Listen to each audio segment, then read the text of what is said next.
In the heart of St. Louis, Missouri, stood one of General Motors' proudest factories.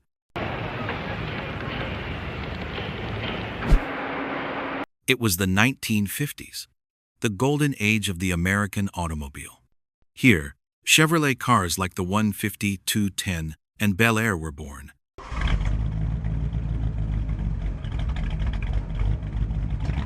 Each one carefully built by thousands of skilled hands.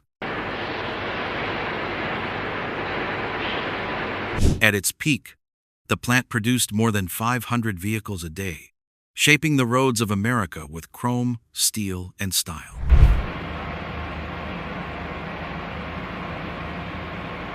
These weren't just cars. They were symbols of freedom, power, and pride. So let's step back in time and take a look inside the Chevrolet factory 60 years ago to see how legends like the 150, 210, and Bel Air were assembled piece by piece.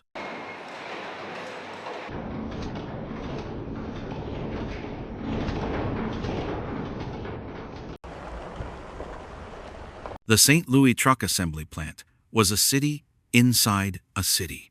Endless rows of steel beams, conveyor belts stretching as far as the eye could see, and workers marching in rhythm with the line. This was more than just production. It was choreography.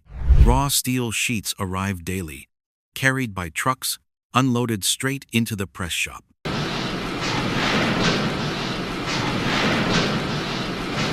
Here, giant stamping presses, some towering 2 stories high, thundered down with bone-shaking force.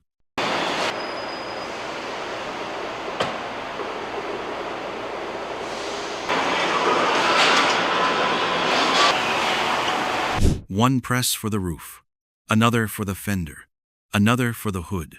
Each blow shaped the soul of a Chevrolet.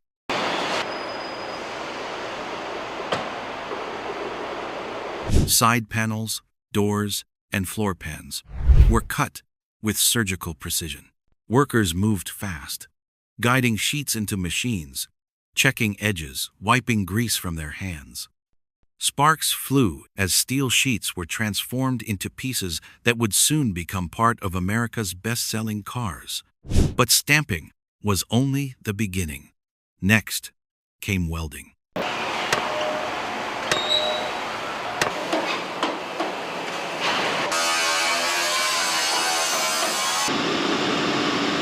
Chevrolet's body shop was a place of fire and thunder.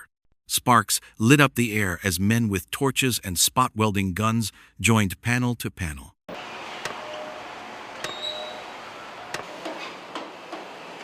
Side panels were clamped into giant jigs, ensuring perfect alignment. Roofs were lowered into place, locked by dozens of welds. If one weld was off, a door might not close, or a roof might sag.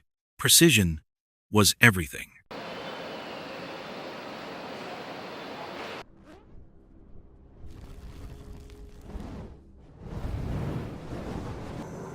Around suspension mounts and engine compartments, welds were doubled for strength. The Bel Air, with its chrome fins and wide stance, demanded sturdiness beneath the beauty. Each seam was tapped, each joint inspected. Supervisors walked the lines, making sure no corner was cut.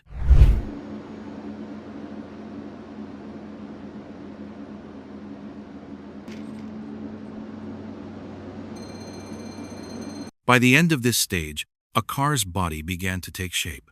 What had once been flat steel sheets was now unmistakably Chevrolet proud, bold, and unmistakably American.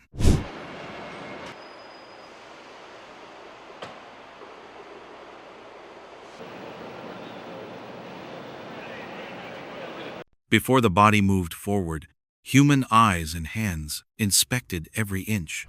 Workers checked seams, tapped panels, and swung doors open and shut. Tight gaps were adjusted with hammers and clamps. Loose panels were re-welded on the spot. It wasn't just machines building these cars. It was pride. Every man and woman knew that one mistake could end up in a customer's driveway. The body had to be perfect before it moved on.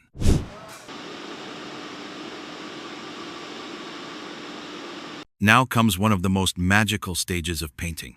The bare steel body was first dipped in giant tanks of anti-corrosion solution, protecting it from rust. From there, it rolled into paint booths, where men with spray guns worked with speed and skill. Unlike today's robots, every stroke was by hand. White coats, black fedoras, cigarettes tucked behind ears.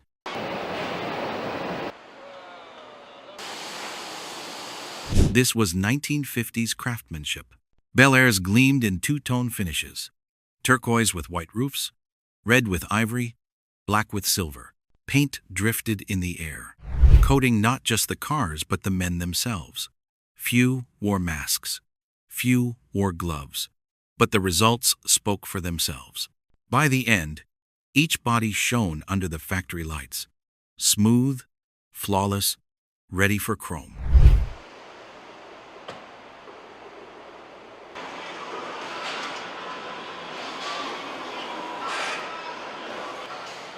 Meanwhile, in another corner of the factory, the heart of the Chevrolet was being born. The Turbofire Vate, a 265 cubic inch powerhouse, was assembled by hand.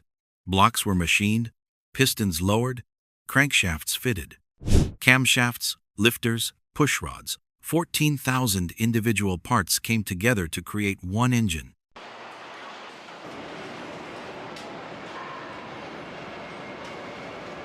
Workers tightened bolts by hand, then checked with torque wrenches. Every valve was adjusted, every cylinder tested.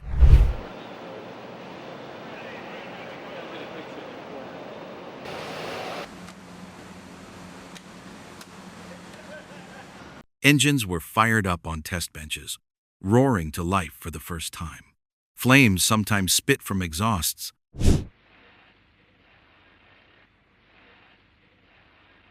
But this was music to the ears of those who built them.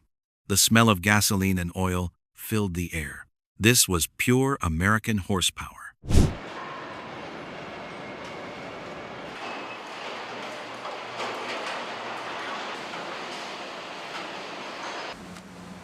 In car factories, one moment is legendary.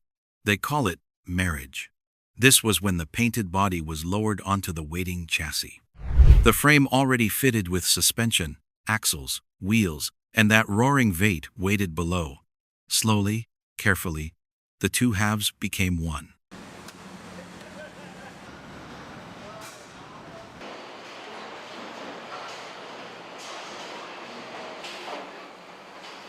Engines, gearboxes, drive shafts, axles, and fuel tanks were not fitted separately. They were fitted all at once.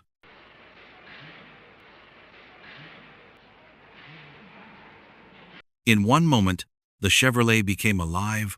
Workers tightened bolts, connected fuel lines, and checked mounts. By the end, the car could roll under its own power. With body and chassis united, it was time to make the inside as beautiful as the outside. Seats were slid into rails.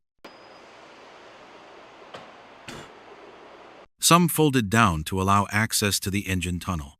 Chrome dashboards were fitted with speedometers, radios, and heater controls. Steering wheels gleamed in ivory plastic. Carpets were stretched.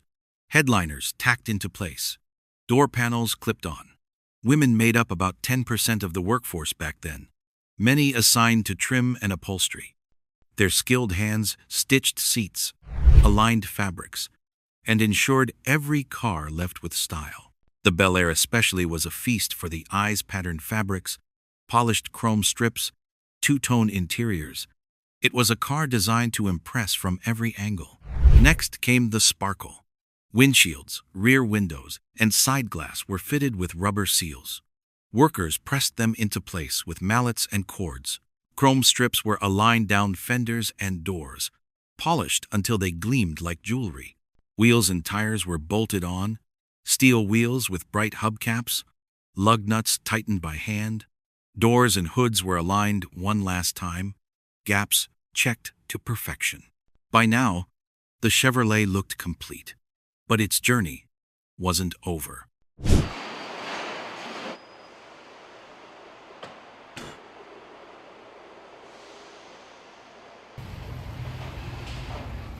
Every finished car faced the trial of tests.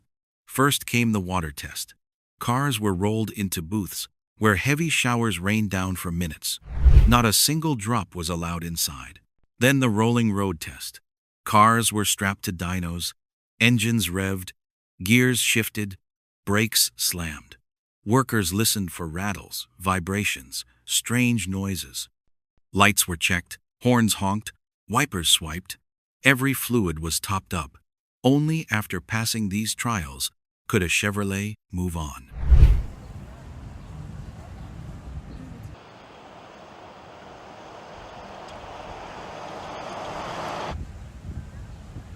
Once approved, cars were sent to shipping yards. Some went by rail, loaded onto long trains stretching across America. Others were driven onto ships, bound for foreign markets.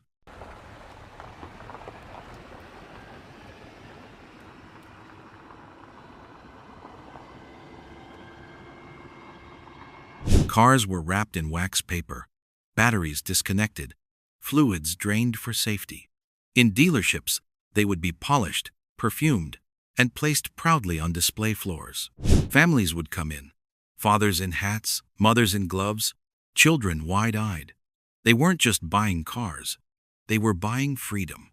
By the mid-1960s, Chevrolet was producing over 1.6 million cars a year.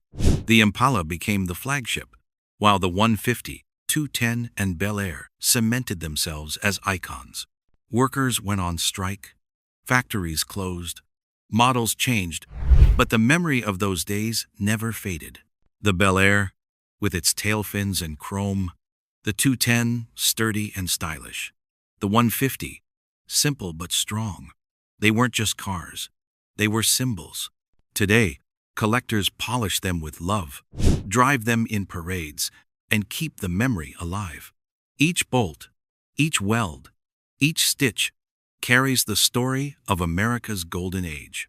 60 years ago, Chevrolet wasn't just making cars.